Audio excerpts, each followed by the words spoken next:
diwaanu ma Mansuur radiyallahu anhu góor gi ne woon na fi majlisi cheikhi waqdun maadilun xikamun man kaana yaxtaabu axzaahu wa aqsaahu nee na naxiilu jismin ku woyof yaram la woon doonul woon koo xam ne ku ngande la woon ku mooy daif rek koo xam ne kiwul woon li ñuy wax comme li ñuy wax ku xiibon xaw ma waaw baat boobu la tawilul baax yi koo xam ne ku gudd baax la woon mu'tadilun ku waaye ku yemoo la nag wa jawharun comme wurus la sawtuhu baatam ba ngir neex fii tuuli udnaahu ci guddaayu ñaari noppam jahwarun waaw mooy wurus jahwarun sawtuhu baat bu neex fii tuuli udnaahu ci guddig ñaari noppam yorul woon nopp yi gàtt yam si da daan dox nag alxuway naan ndànk la daan dox waraahu aji gisam ga xoolam nga xayru multafitin du may aji geestu ci kanamam rek lay xool mu tati ur si kuy njatt boppam la nag du kuy dox di teen xawfullaahi ragal yàlla nag af naahu moo ko jeexloo tuutiwaayam gaag noonu nga ko gis noonu yëpp nee na ragal yàlla rek moo ko téye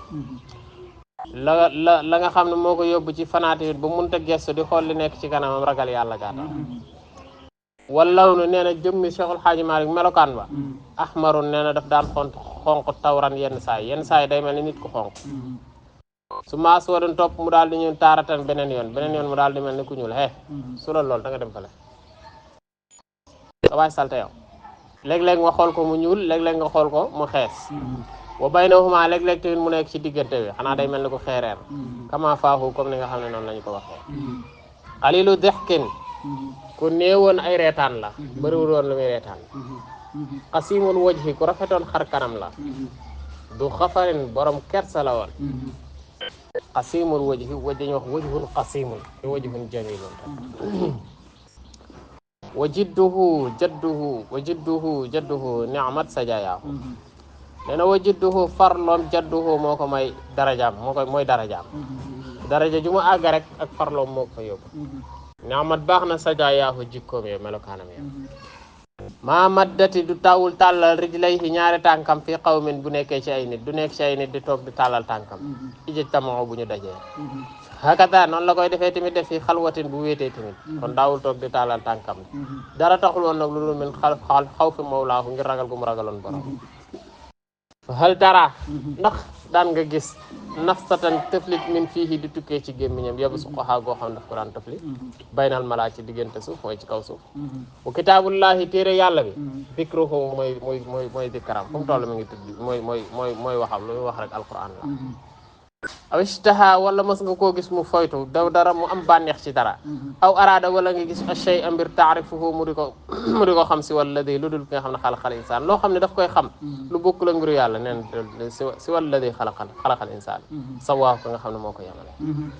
déedéet loo xam ne taarifuhu xam nga ko aw ishtaha aw araada shay ndax gis nga ko mu nam dara ba nga xam ne lii lu mu bëgg la moom Cheikhul Xaaji Maalik aw araada shay taarifuhu loo xam ne xam nga ko yow si walladi lu dul ka nga xam ne xalaqal insaan moo bind doomu aadama da ngay xam ne kenn rek la bëgg